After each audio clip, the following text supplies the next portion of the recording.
everybody. Welcome to this platform. This is Sichamba Jacob. All right, so we've got this list of topics that do not miss in paper one.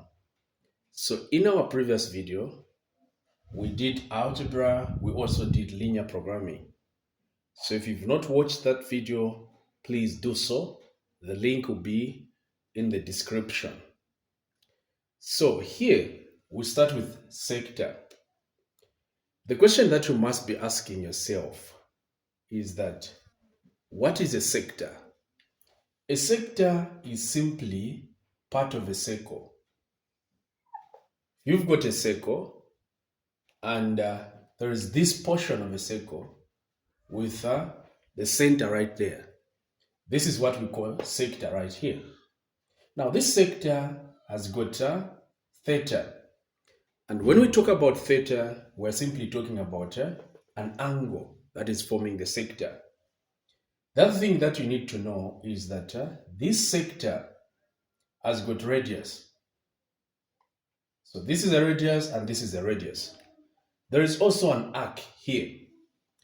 Now in paper one, they don't ask so much things or a lot of things about the sector.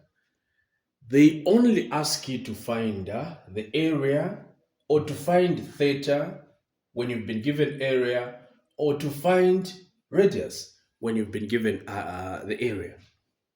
So the formula for finding area of a sector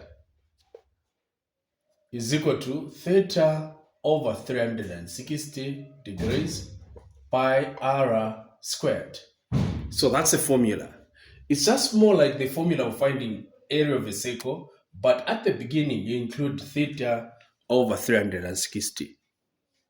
So once you do that, you can find the area. Let's assume the area here, the radius here is 7 centimeters, even here 7 centimeters, and the angle here is 60 degrees.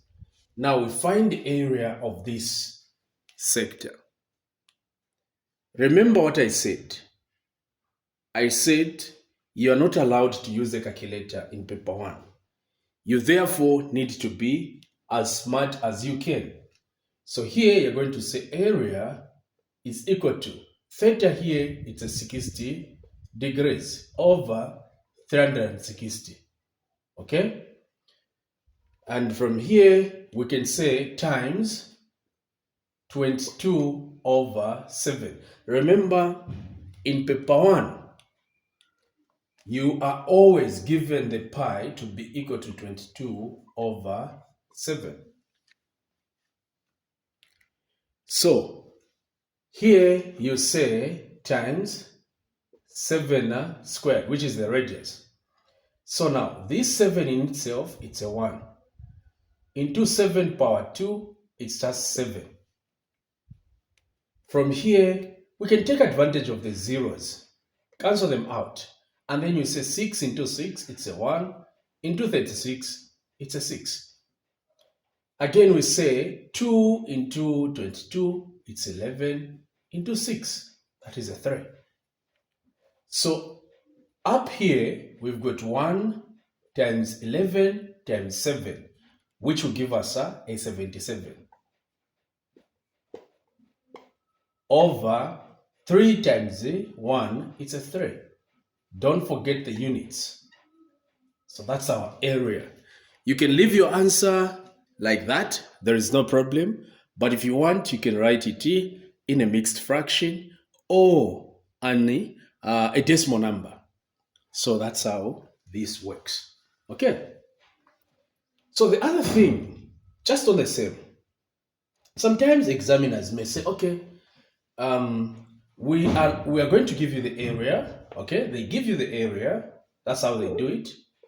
They'll give you the area, and an angle won't be there.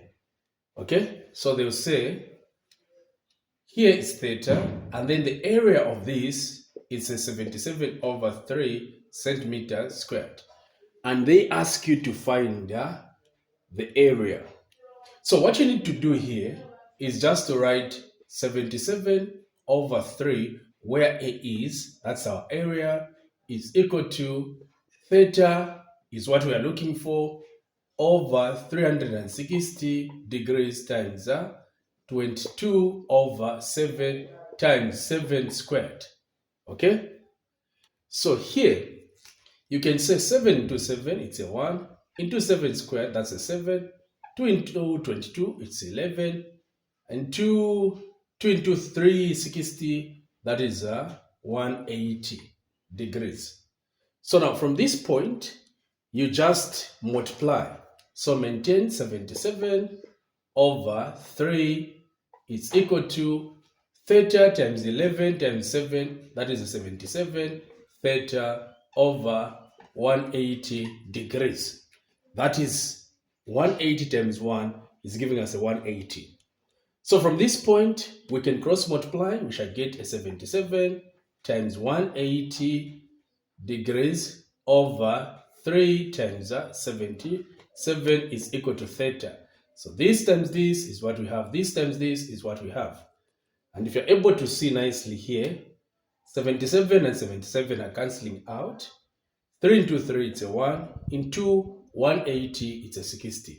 So we shall have theta is equal to 60 degrees. So this is how you play with this. It's not something that is difficult, like I earlier said. All right, so we'll end here. Just be on the lookout. We'll be breaking them one by one so that you get to understand what you're supposed to know on or in paper 1. So the next video, we'll try to look at arithmetic progression. Keep on watching. Thank you and bye-bye.